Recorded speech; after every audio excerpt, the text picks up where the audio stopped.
En Thaïlande, dimanche, des centaines de chemises rouges anti-gouvernementales ont défilé dans les rues de Bangkok. Ils manifestaient en mémoire de leurs camarades tués lors de l'affrontement de samedi, la pire des violences policières depuis 2 décennies. Des centaines de chemises rouges ont défilé dimanche en mémoire des 4 activistes tués lors des affrontements de samedi avec les forces de sécurité thaïlandaises. Les manifestants ont défilé dans les rues de Bangkok en portant des cercueils.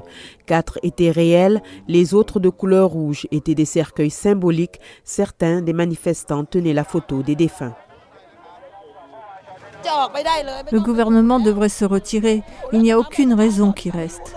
Les laisser au pouvoir ne ferait que causer la perte des vies innocentes, comme celle-là. Le cortège a suivi les traditions funéraires thaïlandaises dans lesquelles les membres de la famille du défunt se rendent dans un temple pendant 7 nuits avant la crémation du corps. Cette fois, au lieu du temple, les manifestants ont tenu leur cérémonie dans l'un de leurs principaux points de ralliement, dans le centre de Bangkok.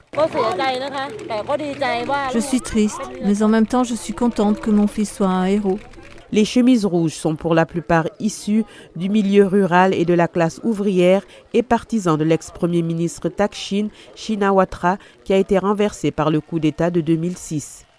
Les chemises rouges veulent que le premier ministre Abhisit Vejjajiva dissolve le Parlement et quitte le pays, ce qui correspondrait au 18e coup d'État depuis 1932 en Thaïlande.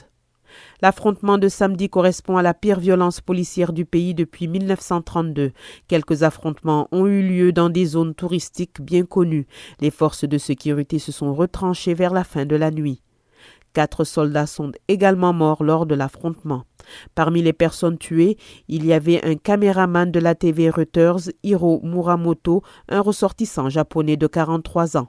Le ministère des Affaires étrangères japonais exhorte le gouvernement thaïlandais d'enquêter sur la mort de Muramoto.